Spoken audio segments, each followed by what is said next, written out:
Hi everyone, and a very good evening to you. Welcome in to the box seat, brought to you in association with Woodlands Start. A very important time, not only for them but the other vendors as we build into sales week, which is an incredibly important time for the entire industry.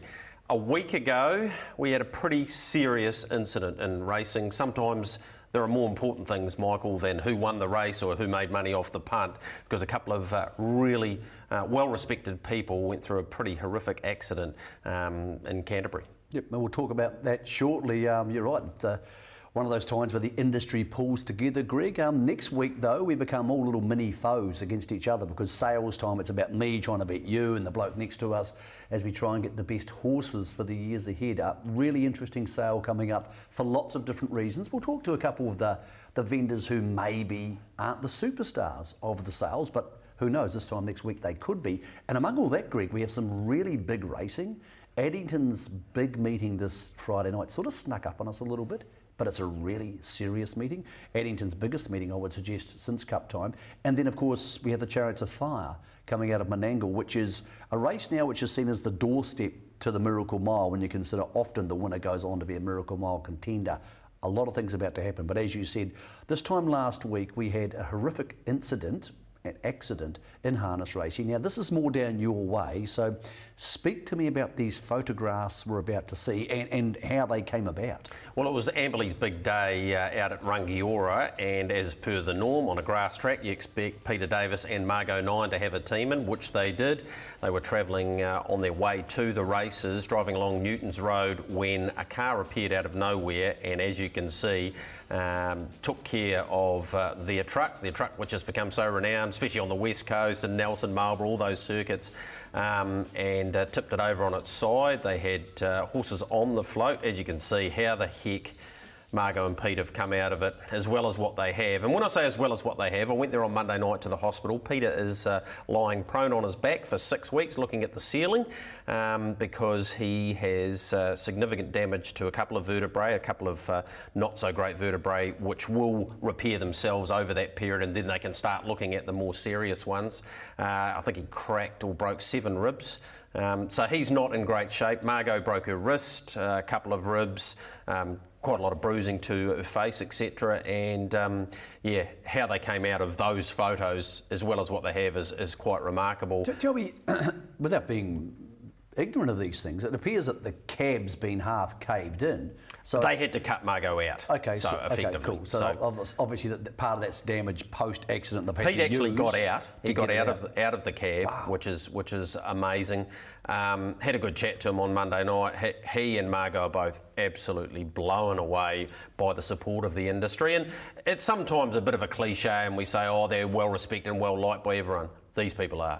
Yeah, absolutely they are. I don't know Margot. I'm sure I've met her at some stage, but Pete, I've known him for 30 years. He's just a great guy, and everybody likes him. He's had a whole lot of winning an Inter-Dominion trotting final all those years ago, but well-respected horse people. They don't get the best horses to play with, but they do a great job with them, and you can just tell their horses are much loved. So there's the give a little page down the bottom. If you back a winner at any stage in the next couple of weeks, don't be scared to chuck 5 or 10 or any sort of money in there. I know it's secondary to the human injuries involved, Greg, even though some people don't like hearing that. I always think the horses are secondary because, you know, the people are what makes the game go around. But it's always sad when you lose a horse for any reason, and I'm sure that's made this additionally hard for them because their little buddy Game Changer didn't make it out of the accident. No, he didn't. Here he is winning the last time for them, and this was up there at Nelson. The horse they called Jessie, unfortunately, had to be euthanised at the scene, and the other horses have come through okay, but this was one of their favourites, and you know, he tried very hard, as do Pete and Margot, with a small team, as you said, not the best bred horses, not the flashiest, but gee, they really work hard with the stock that they've got, and they have success as well. So look, Pete might be out for 3 to 6 months, I would say, at absolute best. Margot's still pretty battered and bruised, but what they wanted me to pass on was their sincere thanks to everyone who's contributed to the Give a Little page for a start. But they gave me a list of trainers, the length and breadth of the country, who have offered to take horses in the interim for them. Take horses at no cost. Right from Clark Barron down south, who they immediately said, well, gee, thanks very much, Clark, but it's a long way to send a horse. But then a whole string of the leading trainers, the Crandall Gettys, the Nigel McGraths, the list, I can't read them all out, who have offered to take horses for them, are reflective of the respect that the people in the industry have for both of them. Well, we've actually been relatively lucky in that we've had a couple of really serious racetrack incidents the last, probably going back to say Tony Shaw's one, and then Frank Cooney had a terrible one where things could have been a lot worse, and serious injuries are still serious injuries. They're not much fun. Ben Butcher, the night we had to euthanise a horse at Alexandra Park, once those metal sulkies start flying around, the fact we haven't had anybody, Sam Otley and Natalie had that crash at Methven. And these things are horrible themselves, and this is a different level to that, of course, because once cars start hitting trucks, things get pretty nasty pretty quickly. But gee, we've been lucky. We haven't lost anybody to these accidents on racetracks or floating around for a while. And when you think of all the travel that goes around over the summer, and the not to be overlooked fact that a lot of harness racing people travel home from race meetings at midnight, it's a tiring experience. So there's some good out of the bad, but Pete's a great guy. Margot, we wish you both the best. And as I said, the Give a Little page is there. And if you do back a winner, maybe try and help them out a little bit, because the expenses on those sort of things go on, Greg. When you're injured yourself, you don't have an income for a long time, and that's a bit. Plenty of people have been in to see them in the short period that he's been in hospital already. His two daughters, Cara, who's over from Melbourne, she's staying for a couple of weeks, and Becca were there, and of course Margot's bedside. She's now been allowed to go home, so it's going to be a long recovery, and I'm sure we'll be able to keep you updated and wish Pete and Margot all the best. When you're in the hospital seeing Pete, did you get tempted to make a joke? I always go in a hospital to visit somebody, I'm tempted to make the scene a bit lighter. There's not many funny things to say to someone when they've got the halo on, they're looking at the ceiling. But you try. But I did rock in there and said, Pete, just lie there as long as you can. You're making more money via Give a Little than you would have been training horses. And he did laugh. What else could you say? What else could you do? When you go to hospitals, you've got to try and cheer people up. That's right. And we had a bit of a laugh, but it's a serious situation, and please get in behind it. Because I'm just glad we're having this show today and we're not talking about something worse. Yep, totally agree with that. Let's stick with the locals and get involved in the Nevele R series, this wonderful concept for the 3-year-old fillies. And we've had a couple of heats last week. Bella Montana, the horseshoe, tipped on the show. Well done, Michael. The run continues for you. She had to be very good here, and she was. This is a good filly, and every time I see her, she's better. I think the leader underperformed, but forget about that. Like, she has just gone straight past some good fillies in a situation she should not have been able to go past them in. Sure, they're not the best. There's no Princess Tiffany here, no Wainui Creek, but Alexandra Park, they don't come from that far back very often in a sprint trip. She gets better and better. She's got the one thing, Greg, you can't train into them. She's got speed. Yep. She's just fast. 5 from 6 now, Michael. Home in 56.6. She's won 137,000, and she's got a stack of riches to be going for in the next 2 or 3 months. Well, which we're going to go to the Oaks, right? So clearly when you look at an Oaks race, you think, oh, yeah, I want to be on the leader or the trailer, Princess Tiffany or Wainui Creek. She's the type of horse put to sleep in a race, because that's the first time I've seen her backed off in a race. She's been trailing in quite a few of her races, or 3 back on the inside. She could be lethal. And she's actually got a good older mare's speed.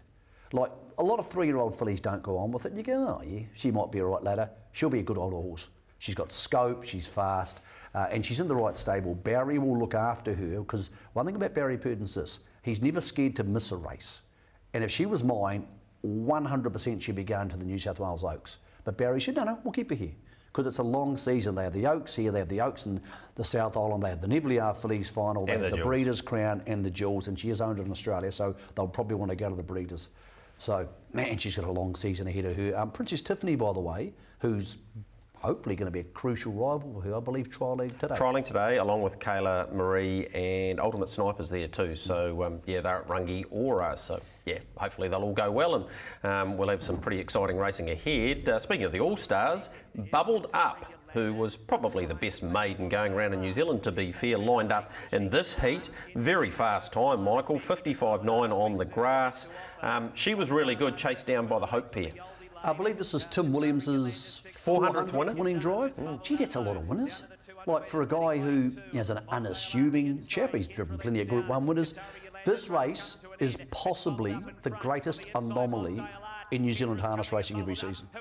I mean, a heat of a series which has had a Group 1 final on the grit, run on the grass. I'm not saying it shouldn't be. I think it's kind of cool. And over the years, we've seen Golden Goddess beat, Prickety Princess beat Golden Goddess in this race. So the form stacks up out of it, but it's a very strange sort of interlude to a big final. To yeah, she's out of Spate School, of course, in the Brecon Farms colours there, and there's Phil Kennard, who's in the Perfect 10 syndicate that race her. Look, she was great last year. She was Group 1 placed. Her last start was in the Jewels, and how often do we see age group horses come back? Last start, Jewels, bang, first up. Not often in a Nevele R Heat, though, to be fair. And also because we know the stable's going through a period where Mark and Natalie have been away, and Natalie's been back this week, and I'll be honest, you do second guess the form in those situations.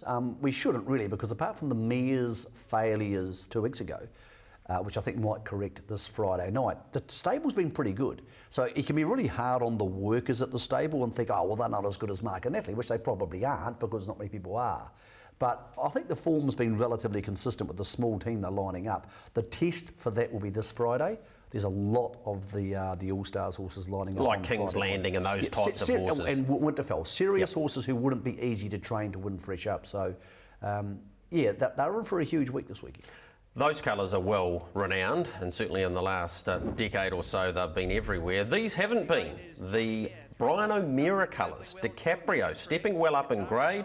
He's a son of Shadow Play and he's well related. This is the Pay Me Back family. Pay Me Art won plenty of races, and Pay Me Visa the same. And DiCaprio got really held up here. This is a decent field, Michael. Look at the speed he showed. He's a horse who's always looks flashy, as Brian's horses always do. I'll be honest with you, there's been times in the last 20 years where I thought to myself, does Brian O'Meara still train? And that's not with no ignorance or arrogance, I just don't know. Because obviously these days he doesn't train a lot of horses. I presume he's doing it more hobbyish than business-wise. Yeah, he's only got a couple or three in work, that's all. It's one of the more incredible stories of harness racing is the guy who trained Christian Cullen, and he had Cigar and he had some good horses. Tuapica, Knight, Trident. And then he sort of thought to himself, okay, look, maybe I want to do something different with my life.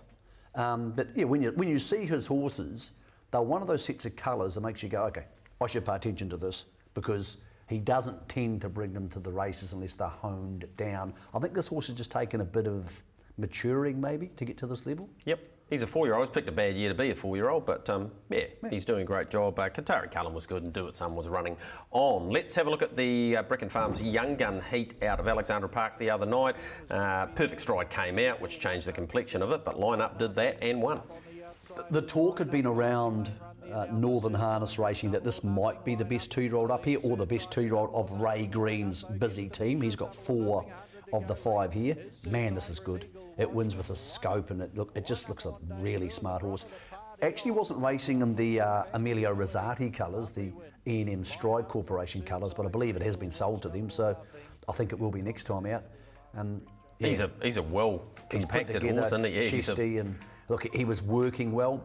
Perfect Stride's a pretty good horse, so if they're talking he might be as good, if not better than him, then all of a sudden things start to get relatively serious. So not saying he's going to be the best 2-year-old in the country. There's a lot of water to go under the bridge there, but they don't often sit parked at the park and win that easily. No, that was very impressive. Friday night we have dual harness racing coming up for us out of Alexandra Park, but as Michael alluded to earlier, it's a big night for Addington Raceway. And here's the Group 1, the Breeders. Ali Mac, $2.70. Dream About Me, $2.50. One has a good front row draw, the other one clearly is going to have to do some more work. Now, over to you, because I haven't spoken to Mark or Natalie this week, and they dominate the race. I mean, not being rude to DeBarber, but it's $8, whereas the two favourites are 2.7, 2.5. What was the information the punters need to know? Yeah, I spoke to Natalie. She flew home after being in Australia for about the last month, as Mark has remained there, and she said, look,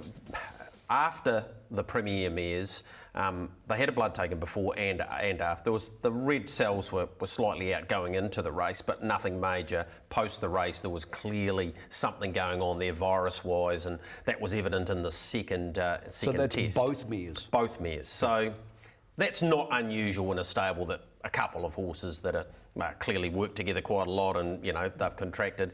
not a major virus, but a virus. She said since then they've been treated and they've bounced back nicely. Their work this week's been great. She sees no reason why they won't race up to their optimum. So that's very important from a punting point of view, because on face value, the Premier Mare's effort by both wasn't great. Let's have a look at that just to remind you. Now, DeBarber got a beautiful run from a similar draw that what she's got on Friday night. That's her pulling out of the 1-1. So Dream About Me in front, Ali Mack to her inside, and Dizzy Miss Lizzie, who didn't really get clear to the inside of that. But they sprinted home here, Michael, in 26 seconds, and DeBarber was just a little bit too quick. Well, are we thinking that if the best version of the All-Stars mares turn up, then DeBarber can't beat them? Or maybe are we underplaying this and underrating this performance? Well, she's good. She's already won a Southland Oaks. Well, are we thinking that if she sits on Ali Mack's back, say for example that happens, that maybe she could beat her? Is that you know DeBarber better than I do? What's your opinion? Well, she's certainly on the rise, but Ali Mack's won $500,000 and Dream About Me's won 1.2 million. So if she is able to beat them, and it's a possibility on that performance, isn't it? She's arrived well and truly, and she's a threat in any race she lines up in. This week, I think Ali Mack will have the measure of both of them, but will be interesting to see where she sits by the time. Well, if you're going to be on track and you're going to be tipping her, and I presume getting an interview around the subject, are you advising people to take the $2.70? I'd be taking the $2.70 now. Yep, because I think she'll be start closer to $2. That's pretty much the end of that conversation. Yep, that's it. That will do then. Let's get to something else. Let's move on to the Summer Cup. And here is a decent free-for-all field, Michael. You've got Henry Hubert's trialled really well. Fresh up, we know how well he can race. Former Derby winner, double-figure odds Sheriff. Ultra Maestro won the Amberley Cup. Let's Spend a Night Together was placed in the race we're about to show you in behind Fun at the Beach in the Invercargill Cup. Ultra Orlando went off at Cup time, but prior to that was Magnificent. And there is the Sires winner, the New Zealand free-for-all winner, dual Group 1 winner in Australia in Perth, and Ultimate Machete. He's favoured. This is a good race, Michael. Well, Ultimate Machete, last year, fair and square, sat parked outside Tiger Tara and beat him. So he's the best horse in this race, and this is a good race. Yep. Fun at the Beach is flying, but these other horses have been good horses, as we see Fun at the Beach here being a good horse. But Ultimate Machete at its best would probably still be in the top 5 horses in Australasia. So he sort of picks himself.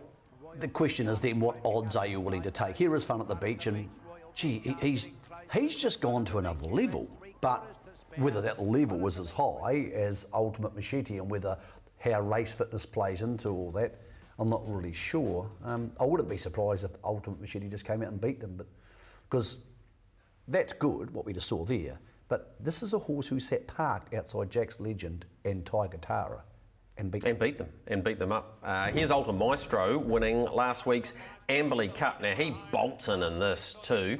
Air Park Flyer Tours inside, and we're going to talk to Trent, the trainer of that horse, a little bit later on, Trent Yersberg, about the way it's going. Cast No Shadows, actually the horse finishing over the top in the Paul Court colours, getting into third, and it's a big chance in one of the earlier races on that night, but he's a smart horse, Ultra Maestro.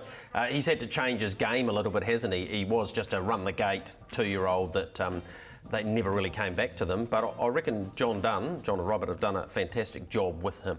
They've calmed him down.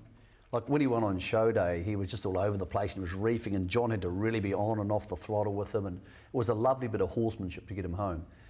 He's an open class horse, but he hasn't shown me enough to suggest he'll beat the best version of Ultimate Machete if that version turns up, because he has all those hoof problems. So it's going to be a great race. It's going to be intriguing to see what it all means heading forward and where they're going to end up, those horses, because that looks like the nucleus of, say, the Easter Cup field, and a couple might pop up to Auckland for the free-for-alls up there, because most of the good horses in Auckland outside Jack's Legend probably are still going to be in Australia, the Star Galleria type horses. Michael, the richest race on the night is $150,000. It's for the 3-year-old fillies. It's probably popped up out of nowhere. Have Time Zachary Butcher, we just saw her in that video, which you may take a look at again.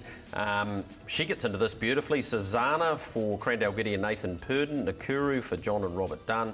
They'd have to be considered. And Take My Breath Away is a horse that's impressed me in its couple of runs to date. But Have Time has form in Group 1 races at 2 and went this well. Now, she cops that decent bump from the Chevron horse, Chevron Supreme, halfway down, and she picks herself up and kicks on on again. So I thought on this performance from that draw, there's plenty of ticks for her. There is. Look, she's undoubtedly good enough to win it. Placed in the Jewels last year behind Princess Tiffany. She has gate speed. It's not a field where I would envisage many attackers. Cezanna's probably got a hope. Probably her overall form this season has been better than the overall form of Have Time. But maybe Barry's just peaking her for the right race. This is why, when you go to the sales next week, you should pay up for the sales series. Now, the sales series is going to change. It's going to be called a version of the Karaka Standardbred Million, and it's going to be one payment, and thank God. But I love that. I think it's a great decision. Me about it. So it's $1,800 and you're in everything. You get all these emails, and you miss one and you miss a payment. God, it's a or you miss the series. If you miss one, or you have to make a late payment. Well, Bella Montana wasn't paid up for this. Yeah. Otherwise, she'd be $1.10 and would just spank them off the face of the earth. Yeah. So, look, it's good that the new series is coming up with one payment. If you're going to buy a horse at the sale, unless you legitimately think it's only going to be a 3 or 4 year old or 5-year-old, you just got to pay up for the series, because not only does it give you so many options, but there's the uncut jewels type races, or whatever they call the silvers or the consolations, but it makes them more sellable. And we have the Ready to Run, which is now going to be coming up in October. You're going to have the value of your Ready to Run horse if it's not eligible for everything. So it's a pain, and when you have to cop it, you're like, But when you buy it, Michael, if you rock up there and spend your $20,000, for example, you've actually spent $21,800. That's what you've got to say to yourself. Here's one of the best examples. Wayne Hillis bought that galloper, Imelda Mary, for $3,500 and spent like $1,800 paying it up for the Karaka Million. But he got to race in a $1 million race twice with it. Now that would sound ludicrous. You're paying almost as much as you pay for the horse for your fee. But if you fluke it. Well, I totally agree. So I think the new series is interesting. I think that you've got to pay up for them, because unless you're absolutely convinced we're buying this for a horse to muck around with at home and it's not going to make it, because it's a bitter pill to swallow at the time. But this race this week, and I was lucky enough once to have a horse win this particular race for 150k. Sometimes they're the lowest hanging fruit in the whole of harness racing. I've got a trotter, which is a 3-year-old, and because Enhance Your Calm and Oscar Bonavina aren't eligible for the sales series, that automatically becomes his biggest aim. Because the All-Stars this week don't have Princess Tiffany. Bella Montana's not here. There's horses who can win a $150,000 race this week, Greg, who, let's be perfectly honest, they might not. They will never win another $150,000 race in their entire lives. Yeah, I thought you were going to say not another race. A couple of big races, Northern Oaks and the Derby. We're going to get to this trotting race, which unfortunately, Great Things Happens come out of, but we'll talk about close 11 o'clock on Friday They morning. do, but we'll have a chat about that in a moment. Ronald J 650 resuming. Sunday Suns trialled really nicely. Over the Love has the barrier draw to go forward and potentially dictate the way the race is run. Then you've got Valoria, who's absolutely flying. 31's into 8s. Yeah, that's a bit of a move. And Winterfell, 8's into $2.50. Well, how it ever opened at that, not really sure. Okay, I think this market's got some errors in it, because there's no chance. There's no way Jen Jacker would open at $2.50. So look, anyway, if you want to check out the market, go to trb.co.nz. But it's a good trotting race, and it's been opened up considerably, Michael, by Great Things Happen coming out. I think it's great the bookies are opening these markets on Wednesday. It's good. Give people a chance to have a play, and they can double up on Thursday night's harness and that sort of stuff. Ronald J gets some sort of chance in that race. So, gee, it's a good card there. It's going to be a lot of fun. Yeah, a lot of depth to it. Matt Cross will be on course along with Mark McNamara. The Oaks and Derby. Where are you going to be? Alexandra Park. I'll be there. Oh, yeah, well, I'll just be there, but they're far more important people than me. Oh. Here we go. Auckland Trotting Club. Pasco's the Jewelers Northern Oaks at Group 1 level in the Woodland Stud Northern Derby. It's part of the March Carnival, and they close this week, Michael. Okay, so there's no money to get involved. So if you've got a horse who's got any ability at all, just nominate them, and basically you're in with a chance. So if you don't nominate, you're not in with a chance. Exactly. It's pretty simple. And it is easy to think, oh, well, I can't beat this and I can't beat that, but don't forget, you place with a filly in the Oaks, set for life. You're got a tradable commodity with its foals at Karaka. Tim Trathan's coming north with his horse for the Derby. That's the good. horse. In that case, I'll warn the people at the Park Sports Bar. Now, be careful what you say here, because Tim's mother is not happy with your comments about him and the horse being a similar size. Sorry, Mrs. Trathan. He's a lovely boy, your son. Very well mannered. All right, we'll take a break here. When we come back, we'll head across the Tasman, Australia.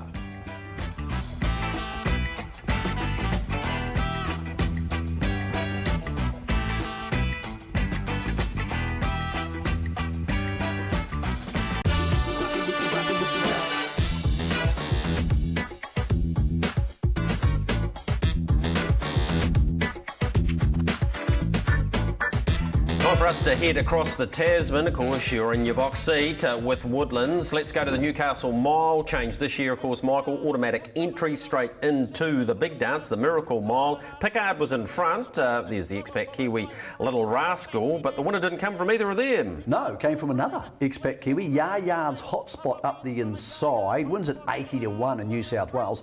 Raced change complexion when Major Dan galloped at the start. $1.30 favourite. Galloped. Total mess. Yaya's into the Miracle Mile. Shane and Lauren Tritton, very, very good at qualifying horses for the Miracle Mile.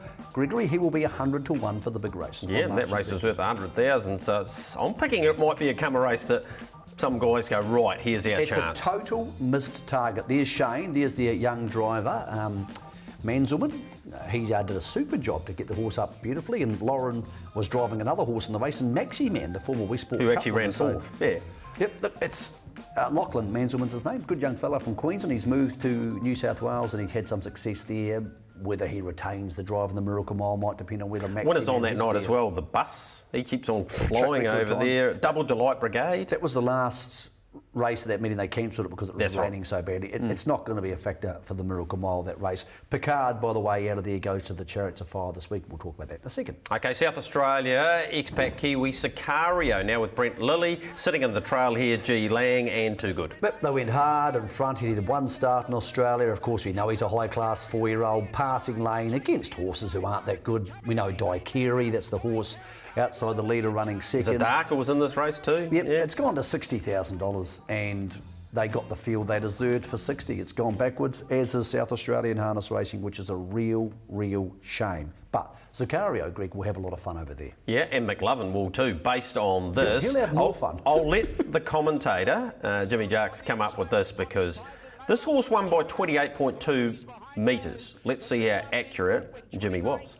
For the third quarter, leads away by 12 metres. King of the Roses trying hard. In front though, McLovin. Very good turn of foot down the back straight. Burnt them off. And Kate and Andy Gath and Norm Jenkins take out the Trotters Cup for South Australia for 2019 and wins by 28 metres. Second, King of the Roses. Third, well, he was just being smart, wasn't he, Michael? 28.2 to be exact. King of the Roses second. So he was wrong.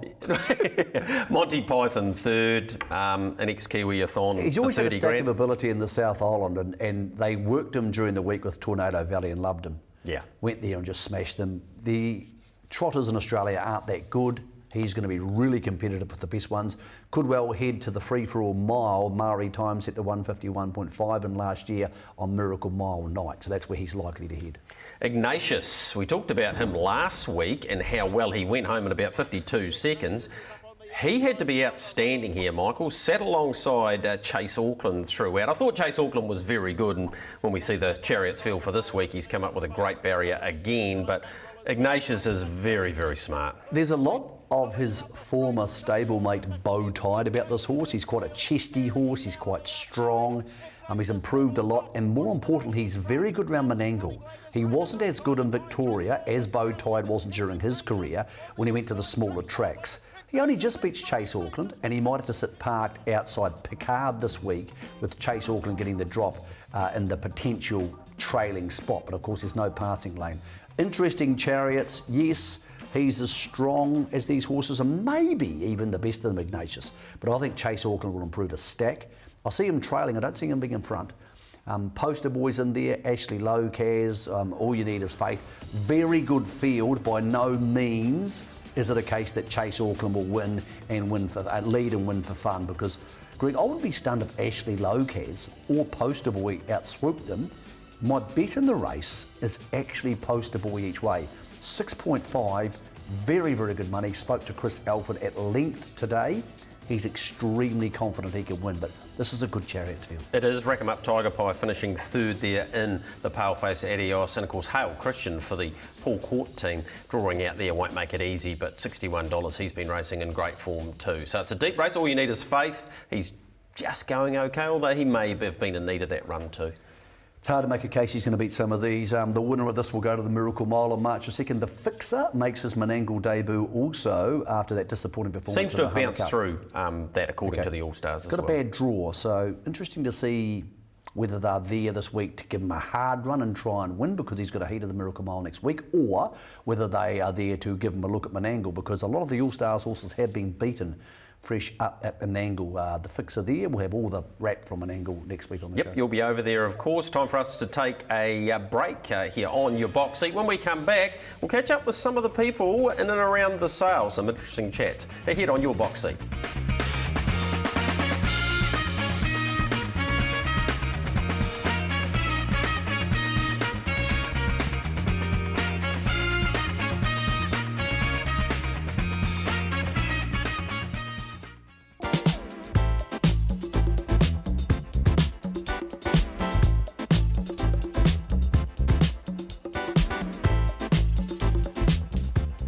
Box seat continues. Michael, incredibly important the next 4, 5, 6 days in the industry, isn't it, as it is sales time? Yeah, first sale for New Zealand Bloodstock Standardbred, so the new company taking over. Monday we kick off at Auckland. There's a parade on Sunday, which you can view online actually at their website. That starts about 2:30. Yeah, that'll be cool. And then obviously we kick into Christchurch with the Trotters sale kicking off on Tuesday. So look, it's going to be an awfully big week. I get really positive vibes about the sale. Obviously, we're very top heavy and very good stallions, which is crucial. Well, I because think there's about 96 or 97 Yep. betters to like. And that's the crucial part. Here's Woodlands. They're going to be huge contributors to the sales. They had a huge year last year. Look, a lot of betters delights. The Sweet Loos will be interesting. Last year they were okay at selling. I think they'll be a lot hotter this year because he's had really good results in North America, and there's some of the brothers and sisters and stuff you can come across. We thought we'd do something different this year, and rather than go to the big guys and girls and say, well, what have you got, and do all that sort of thing, we'd talk to some of the people who maybe have slightly smaller drafts and how that comes about for them. Trent Yearsberg runs Ripple Creek, and he's a young guy going somewhere in the sales industry. Trent, a bit of background work. Tell me, how'd you get involved in the game? Obviously, your father had a big part to play in it early on. I suppose he was the instigation for you wanting to get involved. Yeah, just when I was a kid, helping out at home. We had a bit of land and just slowly went down to the stables and progressively in the school holidays helped out Brent Lilly early on. He was probably an instigator of getting him into driving and training horses, yeah. The yearling preparation stuff, now you've been doing that longer effectively than what you have training. We'll get to the training shortly. Where did the inspiration for that come from? We were selling a few yearlings through the sales and breeding a few, and it was just a way that I could have a hand in, as well as going to university and high school and all that sort of stuff. So that's just probably a transition for us naturally from my background, just to go to the yearling sales and prepare some horses, yeah. You're turning up at the sale this year though. Well, it's got a bit serious, hasn't it? You're up to 21. Yeah, it's about my third year doing a draft of 21. I think we're the joint highest this year in the last few years. So it's a bit of a shock to the system from 1 or 2 that we started with. But, you know, I had a bit of practice at it now and just getting better and better, yeah. Of the 21, I think 14 or 15 are colts, so there's a few challenges for a start. Yeah, it's a challenging month, that November, December month, yeah, when you get them in.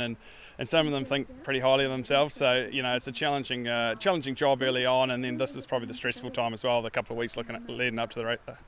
Yeah, and how's the prep gone this time? And touch wood, things have gone well. Yeah, everything's going great so far. Touch wood, of course, but yeah, it's been a great season. We had a lot of growth early on, and nice hot weather to get them looking good. So let's go on to your training. When did that sort of kick in? I know you were licensed back in 2015, but it's really been the last couple of seasons you've taken it more seriously. Yeah, well, since we moved to our new property about 18 months ago, we put a track in last November, and ever since then I've just tried to ramp things up really. Had a few horses on and off early on, but I've probably only had about 8 or 10 horses in work for about 6 months now, so yeah, things are going really well. And you've got a flagship, of course, an Airpark Flyer. Gee, he's given you a great run, hopefully, isn't he? Oh, he's a super horse. He just tries his hardest. He's come a very, very long way in a short amount of time, and I really couldn't be proud of the horse. Well, his latest performance, of course, was at Amberley last week. He went great. Where are we likely to see him next? There's a couple of races. I'm just trying to just space his runs a wee bit now. It's been a really long season for him. He's come from a battling C1 to almost an open class horse in 5 months. So just a couple more runs, maybe Westport, and then back here at Methven for the last Country Cup race was double points. Look, to be fair, what do you put his transition down to? Because he was just battling away, to be honest, and now he's more than a bona fide Country Cup horse. Yeah, no, just getting him nice and sound. I really train in a specific way, and it seems to be suiting him. I'm pretty scientific in my training and just concentrate on doing the little things right. So it seems to have really worked with this horse. He's had a couple of niggling issues in the past, so I think just ironing them out and his whole body's just really improved. Tell me more about the scientific way. How do you go about it without letting too many secrets out? Yeah, it's a bit of a tricky one, but my background's in science, did a Bachelor of Science and studying that and worked in that field as well. So everything I do is backed up in science, and I really treat them like athletes, not racehorses. I think it's gone on the days of just working them and putting them in the paddock. We've got to really look after the animal, and everything that goes into my horses is really scientific, and I just try my best to give them every chance. Well, I'll give you a wee tip. It's not working out too bad. It's great to have the opportunity to catch up and get a bit more of an insight into what makes Trent Yersberg tick, and good luck over the next couple of weeks. I know it's a very important time. Yeah, thanks very much, Greg. Thank you. So thanks very much to Trent Yersberg and taking his time out there at the Methven races. He's doing a magnificent job in the yearling prep area, but also training the horses as well. In a similar vein in the north is Logan Hollis, and Michael Guerin went and caught up with him to find out how things are preparing or how things are going leading into this year's sales. Well, Logan, these days you and Shane have a lot bigger draft to take to the sales. Does that make your job easier or harder in getting recognition for them? Probably easier. We've got probably the best draft we've had this year on breeding.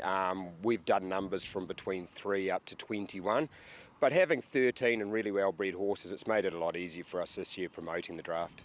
How hard is it to get well-bred horses? Because there are some big drafts like Woodlands and Breckens and those sort of people who have numbers on you. How hard was it to get a footprint in that side of the industry? It's very hard, because we started at the bottom and over the last 12 years have worked up to the draft we've got now. We've dealt with mainly probably your smaller time breeders, people that breed 1 or 2 horses, or one of our good clients, Harvey Kaplan. He had some nice mares, but not top mares.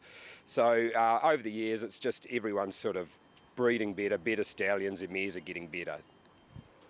Have you seen a change in that 12 years in the type of yearlings, not only you have, but the yearlings around you at Karaka coming up for Monday? They seem to look maybe a bit bigger and a bit more muscly? Oh, definitely. I think like years ago we were quite fine in that with the American breed coming through, but this year, I mean, everyone's feeding big now, doing them all properly, and they're all looking very big and strong. It's been a very hot summer around New Zealand, but particularly here in the North Island. How does that affect you and Shane in preparing yearlings, as opposed to them just spelling and being in the paddock, where it seems to be a good thing? It's actually made it really hard this year, Mick. We have them in during the day, and it's that hot, and especially in Auckland, it's that humid. We're getting up to 30, 32 degrees at home with no wind. So generally when we've got rugs on them all day in the boxes, this year they're going without rugs. And Shane and I, we're not rugging the horses up to 8:30, 8:45 at night. And it sort of plays havoc with their coats a little bit too, because it's sort of hot during the day, a bit colder at night, so their coats are starting to move. So it's made it sort of a lot harder this year for us. What about the Betters Delights? They cast a giant shadow over the entire sale. They've been so good for the industry. Are you finding that some people only want to talk about them and to the detriment of some of the other stallions? Oh, definitely. Like, we've been doing 2 or 3 parades a week at the moment, and some people just turn up, trainers or owners, and just want to look at the Betters Delight drafts. And yet we had someone around yesterday that didn't want to look at the Betters Delights. They were looking outside the square. So generally people are looking for the Betters because that's the way the market is at the moment. You've got a couple of what on paper, and I know it's only on paper, appear to be some big name lots. You've got a full to Better Start Dreaming. You've got a Sun Beach Somewhere, I believe, a half to Princess Tiffany, and you've got a Mark III, which is late in the book, but you reckon out of Carpenter's Daughter could be one of your better lots of the day. He is. He's just a lovely looking horse and probably thrown really to the Mac 3. I mean, he looks like you could put the gear on him and race him now, and he's 100% correct. And I reckon he's our real smoky for the sales. It could go well over budget. Okay, let's talk about how good you are at picking yearlings. Over the years, has the horse or horses you thought would be most likely to make a good racehorse from the time they leave you on Karaka Sales Day tended to be the horse who's done the job? Definitely not, Mick. Like, there's been some cheaper ones that have gone and done a really good job. Money buys you a better product, a better breed horse and a better type of horse. That's what the money does, but it doesn't guarantee you a better racehorse at all. What about for people who are looking at, for example, minor conformation faults, or someone gets a horse vetted and it's not perfect? How have you found those type of results extrapolating out to racetrack results with the horses you've been involved in? Well, really, I mean, you know, to find the perfect 100% confirmation horse is very hard. I mean, you know, go through 450 horses, you might find 4 or 5 that have perfect confirmation. But, you know, they're all different. You know, I've sold one for 150,000 that went on more spreaders. So there's no rules to it at all. Do you get attached? Like when you have a horse going through the sales, do you find sometimes that you're thinking, well, I sort of hope they don't sell this and we get it back to train, or is it business and you're just hoping everybody gets the best dollar they can? Basically, it comes down to business. You know, we all like to have a really good seller in the draft and it makes all the work worthwhile. But, you know, for us, if we can take 13 there and sell the 13, the owners get out of them what they want out of it. That's what we're trying to achieve. But, yeah, you do have favourite horses or ones that have got characters that you sort of like and like to follow. And, you know, you do think, oh, if you got it to break in and do a work with, you're quite happy with that. How do you feel the buzz is for Monday sale at Karaka, which is the one you're dealing with? How's the interest been? Unbelievable this year, just unbelievable. I mean, we're doing 2 or 3 parades a week at the moment, which we've never done in the past. And I think there's a lot of Aussie interest coming through, and that does achieve a lot of work for us too. Like, you do break them in for the Australians and do other preps, so the money still filters through. That brings us to the new concept of the ready-to-run sale. It's happened before. You talked earlier about having a horse you think you could put the hobbles on right now and run. Do you see that being a market which takes the risk out for some people, Logan? For example, the horses are broken in and you get some idea how they can run, which obviously you don't on Monday. I think it's definitely worked good in the past. I mean, you have Michael House and Payne and that have done a great job and made some money out of it. And I think as far as selling goes, if it's put out there like it is now and it's going to happen, for the middle market to lower market, they're the horses that people are going to buy for the ready-to-runs, where they can break them in, run them up and turn them over and make $1. So I think for the lower market, it's just going to be phenomenal for the sales. So great to catch up with Logan Hollis there, and we wish him and Shane all the very best with their horses going through the sales, as we do all of the vendors, preparers and the like. OK, Team Teal is well and truly underway, and I caught up with a couple of men at Methven on Sunday who have a massive part to play in it. Well, Duncan, you had such a good time last year in the inaugural year of Team Teal here in New Zealand. You thought you'd come back? Yeah, couldn't stay away, and we brought the Australian weather over with us this time. So 30 degrees, Methven, Hororata, couldn't be a better place in the world. Of course, you've got plenty of horses back in Australia, but you had some racing here today, and you've still got one to come in Elderbow and Bonnie, so it all sort of links in nicely. Yeah, well, when they know you're coming, they try and do the right thing for you, don't they? But no, look, it's been great, and come over and see Sunswinger in the first and then Bonnie in the fourth. So, yeah, fingers crossed, but it's not about the horse, it's about raising awareness of ovarian cancer today. Yeah, it certainly is. Now, let's talk a bit about that, the awareness, the research. You guys set it up in Australia, and Michael Taranto will bring in very shortly about that. You must be blown away by not only how it's gone in your homeland, but here in New Zealand. It's really been picked up, and Harness Racing New Zealand in particular have run with the ball. Yeah, look, buy-in's been a wonderful thing, and the concept of creating the ambassadors and then having representatives in 3 different regions in New Zealand. But you can't have buy-in unless there's people leading it, and Harness Racing New Zealand have been fantastic to the cause. And when you've got length and breadth of the country, and it's the second year here, and to see the people and the public walking around today, there's a certain sense of pride about not only being associated with trotting, but being associated with raising awareness of ovarian cancer. And you're just hanging out with your mate here, aren't you, Michael? You love the trotting game for a start, but this is a terrific cause. It is, Greg. Look, in my role as chairman of Harness Racing Australia, we were able a number of years ago now to get all the states to buy in. So it's, as you know, a national campaign in Australia based off the efforts of Duncan. And once we started speaking to Harness Racing New Zealand, they immediately jumped on board. But to see how it's grown, to see the level of effort put in by the individual clubs, you know, this time last year, the national dress code here at Methven had yellow on their T-shirts. It's now got teal. And that's happening all over New Zealand, all over Australia. And then when you see the girls embrace the pants, embrace the colours, just embrace the message, it's all about sharing the message. If we can get out to people, to the females in the industry, wider population, to look for those ovarian cancer symptoms. Unfortunately, as it stands today, 2 in 3 women diagnosed still die from the disease. So the way the harness racing industry's jumped on board here in New Zealand as well, it's just outstanding. And today we've got an opportunity for someone to sponsor a race, something you guys both do in huge numbers over the years. They can go online to Harness Racing New Zealand, get involved in that auction. The 1st of March it is at Addington. They'll get some hospitality. Look, it's a wonderful gesture from that club too. Yes, and I think that that opportunity, you know, when you create the opportunity, people will take it. And it's a bit like the girls and the pony trot kids and everybody else. You get buy-in, and if an organisation or an individual can buy into this, they're going to get some value and get some awareness and get some information they've probably never been having experienced in their lives before. And the message is the most important thing. And as Michael said, 2 out of 3 women die that are diagnosed, and the general lifespan of a woman diagnosed with ovarian cancer is no greater than 5 years. So. It doesn't gender talk. It doesn't decide whether you're age or whatever. It's there's 21-year-old girls in Queensland that are going through processes, and there's 80-year-old women. So it's all about raising awareness, but not only in the general community, but the men have got to understand what's going on. We become the carers. Males and carers don't necessarily go hand in hand, those 2 words, but I think it's very important for the men to understand it as much as a buy-in for them as what it is for the women. Magnificent concept. Thanks so much for putting it together and coming over here again, and enjoy your day out at Methven. I know you guys will. Greg, thanks very much, and thanks for the opportunity to spread the message. Much appreciated. Thanks as always, Greg. Thank you. So Team Teal, we'll get an update as to where those figures are at and play it perhaps on next week's show. But now it's an opportunity, something we've wanted to play in the last couple of weeks. We've been too busy, so we need to find out a little bit more about a couple of guys achieving first success, not only in driving, but training as well. Darren, you've had a good grounding in the training ranks through some of the people you've worked for, and now you're out on your own. But tell me a little bit about your background. Oh, well, Greg, I was brought up in a racing game.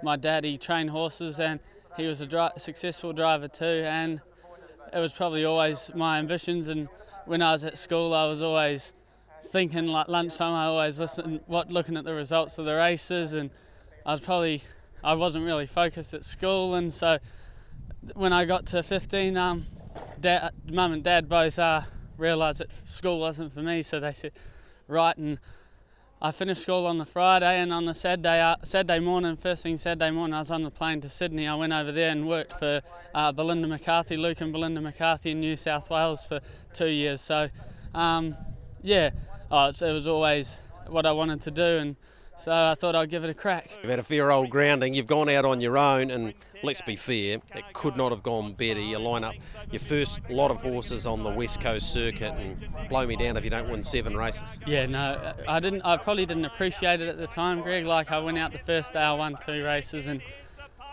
I probably went in a little bit too confident, and there was one of them, the first day, be mine tonight, I probably fell asleep on. I sort of should have.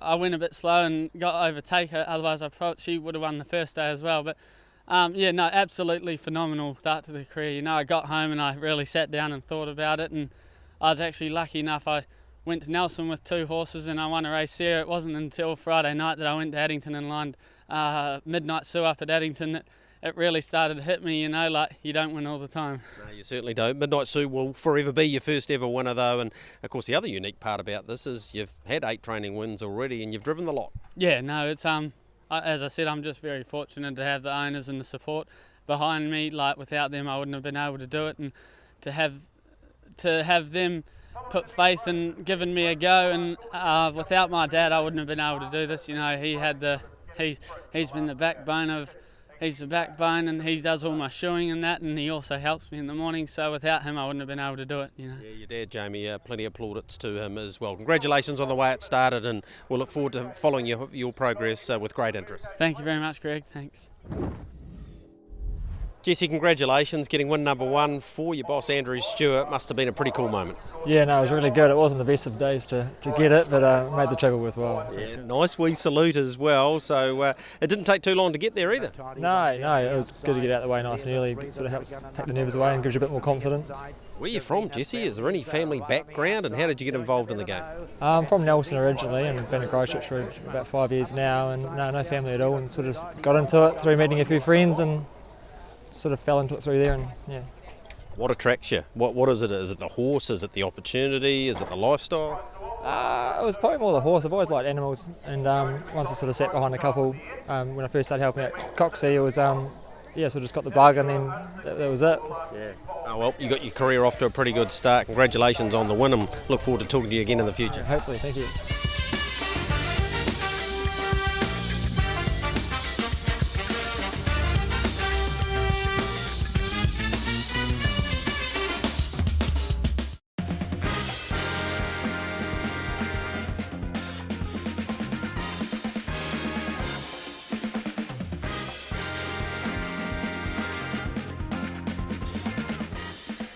And here's another person getting their first ever win. Jack Best, congratulations to him winning at the Otaki meeting. Always a pretty important day, driving for his mummy. Remarkable how often, Gregory, these first winners come on the grass tracks. A lot of them come at the Westports and the Reeftons and those sort of places. Good on you, Jack. It's always cool to drive your first winner, but to drive in the family colours must be a buzz. Jack Bates is going to get close. Bonnie Boy in front. Jack Bates flying home, but Bonnie Boy's pinched it. Bonnie Boy, the one in front, out of trouble, and he's got home for Jack Best. Good on ya. Beating Jack Bates. So driving for his mum, Anne-Marie, and yeah, big moment for him. Been a wee while coming, I'm sure he'd tell you that, and yeah, he was delighted to get it done, so good on you. Just talking about young guys in harness racing too, young Matt Anderson, who's already trained a winner, is leaving the Dun employment and taking a barn at Catherine and Davey Butts. He's going out on his own. He'll be buying at the sales next week. Now, we've had a lot of requests from people who are looking to syndicate horses at the sales. Here's the most fair way we can do it.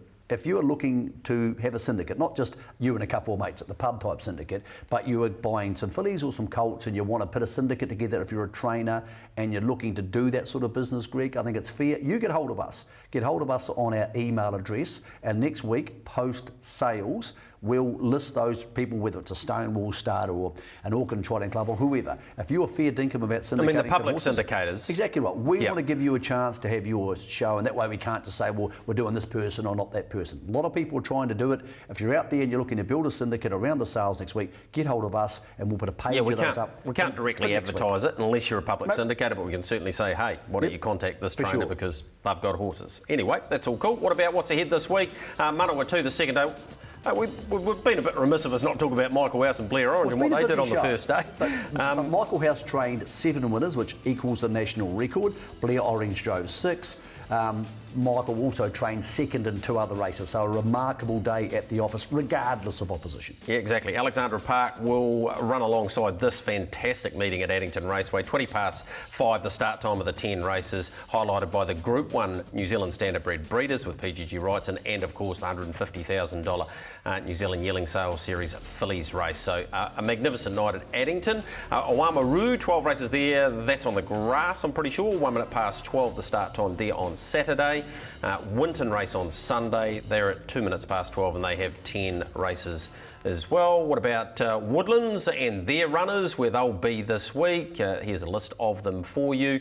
Sweet On Me goes round to Alexandra Park in race 9. Michael's mentioned Ultimate Machete, Comedy Act, splits of that pair, and yeah, we wish Woodlands all the best with those horses, and of course leading into the sales in the next week. Right, Beat the Brand. Well, the Brand's got off to a flyer again. He's had a collect, bang, Bella Montana wins, Matt Cross did the same. Linda Van Beek, unfortunately there was a race abandoned, so she gets her money back, and well, I finished another horse off, poor old Art Standing. He was going to win at Meth and at very short odds, and he now needs to have a wind operation, so that just about tops. It's your fault. With the way things have been going in the Beat the Brand. What about this week, Michael? I'm with Cast No Shadow. I reckon he can win that $7,000 special race at Addington for horses that went through the sales. And well, I'm tipping the same horse as Aaron White, and Cameron Shaw's tipping the same horse as Craig. So there's a couple of double ups there, so that's going to be interesting. Yeah, what about Linda? Linda's gone for Ashley Locas. It's $15. It wins. She's going to be a very big clubhouse leader. And here's her lawn, which I would have to mow. Now, I'm not entirely, it's big enough, but the hill part of it doesn't greatly excite me, Linda. So maybe if you win, you're going to need to move. Yeah, okay. All right, something that's not really that big is Mark Mack, of course, and he went over to Orange in New South Wales to call the races, and clearly they have a taller race caller normally because they had to put a plank there so he could stand up and call the races. That's very cute. I think it's adorable. Everybody should have one. A plank or a Mark Mack? Mark Mack for the house. All right, next week's show will be live, and because we're at the sales, we want to bring you the latest information out of Christchurch. So, yeah, we'll do that one live next week and wrap things up from the sales. Yeah, don't forget, of course, the sales do have confirmed now. September, they're going to trial the ready-to-run horses. They'll be sold at Addington in October, and there is bridging finance for those who want to buy a horse next week and take it through to that time. So the ready-to-run sales confirmed, trials and sales at Addington September and October. All right, you're heading across the Tasman to Menangle. Look forward to you bringing back a whole lot of information there.